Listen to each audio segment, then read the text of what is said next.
I would say I could put one of these together probably from start to finish in 10 to 15 minutes. Guten gardening, everybody. You are looking through 4 rows of trellising, really easy trellising, and I'm going to show you how we put this up. It's what we've been using for the last couple of years. It's inexpensive, it's really effective, and it's really easy to DIY. Well, part of the process of preparing for this season's garden is coming out and removing whatever has remained attached to our trellising here. And while last year's pole beans were absolutely delicious and really kind of changed my mind on growing more pole beans, this is one of the things that if you don't take care of it when the plants are dead, it takes a little bit of work to get this all detached. But I think this is also a good sign as to how well this trellising works, because these beans had no problem climbing this very simple bit of trellising. Now, we've done a lot of different types of trellising, but this is definitely one of my favorites because we really only need 5 things. The fencing here, which is something that you can buy at any local hardware store, Home Depot, Menards, something like that. A length of fencing. In our case, we got some 25-foot fencing. I know you can get it cheaper if you buy more. Certainly, I think through Amazon, we got some a good bit cheaper actually in larger amounts. But fencing, we need our U-posts, which I'm going to show you up close here right now. Our U-posts, which these are a 6-foot variety of U-posts, and zip ties, because that's what we use. It's the simplest thing possible to hold this in place. And if zip ties go after a couple of years, they get a little bit brittle because we leave this outside all winter long. Well, they're pretty easy to replace and pretty inexpensive. Then I'm going to need something to cut this fencing with. And that's actually not that difficult. There are plenty of tools that you can use to cut fencing. And then the last thing you're going to need is a hammer to pound these U-posts in. Now, this has been my personal favorite in terms of the size of the fencing. When I'm saying the size of the fencing, I mean the size of the square here. I don't think it's necessarily necessary that you have anything this tight. It's just that this particular type of fencing, which again we got on a 25-foot roll, is consistent the whole way, versus say the chicken wire, which is a consistent size, but it's usually not as tall and it's definitely not as firm. Or even this type of fencing, which has a smaller grid here at the bottom that grows into a larger grid. Again, this one isn't as tall, and I had to put a couple of pieces that sort of work it all together. So I liked having this. This is a 4-foot tall piece of fencing that has now become our trellis, and it was really easy to work with. The width of our garden here is about 7 feet, and you can see that we've got about a foot in on either side. So this piece here is about 5 feet long, give or take, maybe a little bit longer. And as I mentioned earlier, these are 6-foot tall U-posts. I'm going to show you one of the reasons why we choose U-posts over T-posts. I'm going to do that by showing you a T-post first. Now, this is a T-post that we've used behind our golden raspberries and some of our black raspberries right over here. And these are a little bit taller. These are actually 8 feet tall, and now they're about 7 feet tall because I've hit these about a foot into the ground. And these are a little heavier duty. They do tend to rust a little faster, especially as you're using a hammer to put these into the ground. You get a little bit of rusting up top. I suppose you could repaint over them. I don't know, for whatever reason, these are a little bit more challenging in my mind to work with. You can see that it uses these little nubs at the front that you can essentially wrap some zip ties around and to hold this in place. But I still like the way the U-post works better. And if I come in from the top angle, you can see why it's called a U-post right there. I suppose if I go this way, you can see it as a U. But one of the things I like about the U-post is it's got these little tabs here that I can come along and place.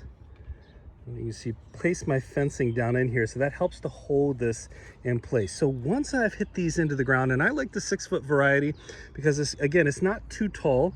I'm still getting, because I have a little bit of space at the bottom here, about a foot of space at the bottom here, I'm still getting upwards of about 5 feet once I account for that space at the bottom with this type of trellising, which is plenty for our pole beans. And all I've done for all of our trellising here, and I actually have 5 trellises here in our main in-ground garden space, all I've done is I've taken a piece and using my cutters, I've cut off a piece that is a little bit wider by about a foot, a little bit wider than the width I want to have this trellising in. And I simply, after putting the U-posts in the ground, I wrap, you can see I've wrapped around that extra 3 or 4 inches on either side so that I can hold this in place, pull it back against itself essentially. And you'll see it again on this side. I went a little bit deeper in on this side. I've folded it back around. I've put it, again, in place, held in place by these little tabs as well. And then I zip tie it to itself. I zip tie it so it's nice and tight, and this isn't going anywhere.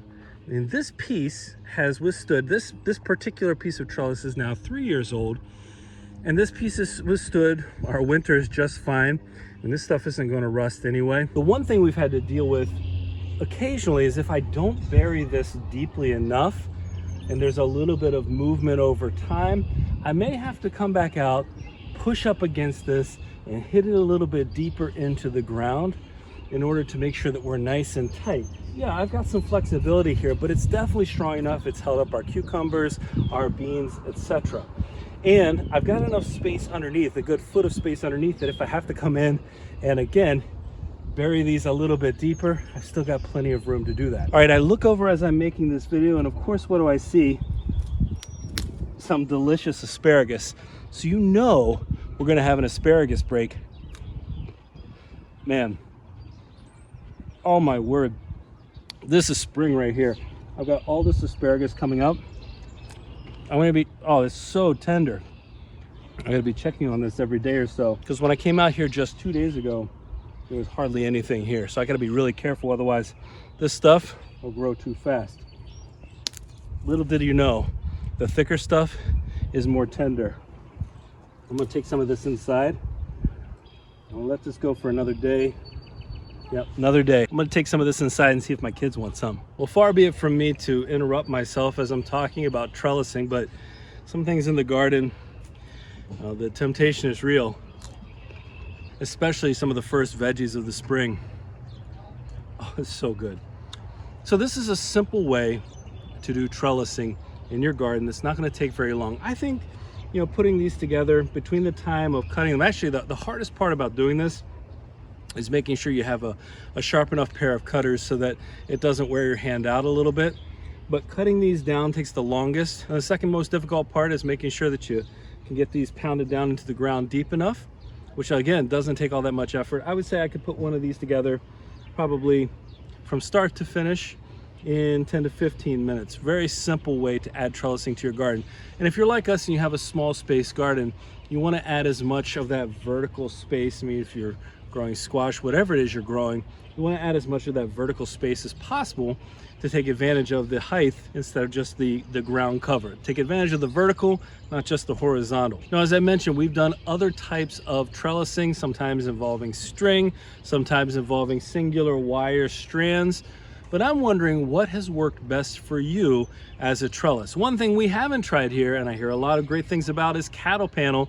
And that is definitely something we would like to do in the future, I think, maybe even between a couple of our raised beds. But again, what has worked well for you? Is there a DIY trellising that you like just as much as this?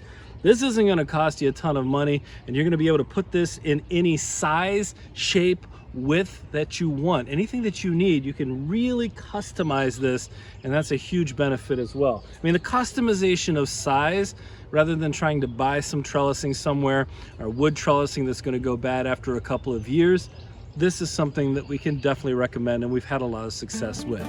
All right, folks, I hope you enjoyed this simple DIY trellising video, and if you did, don't forget to give us a like, leave us a comment, remember to share and subscribe, and most importantly, remember, when you're with us, you are good to grow.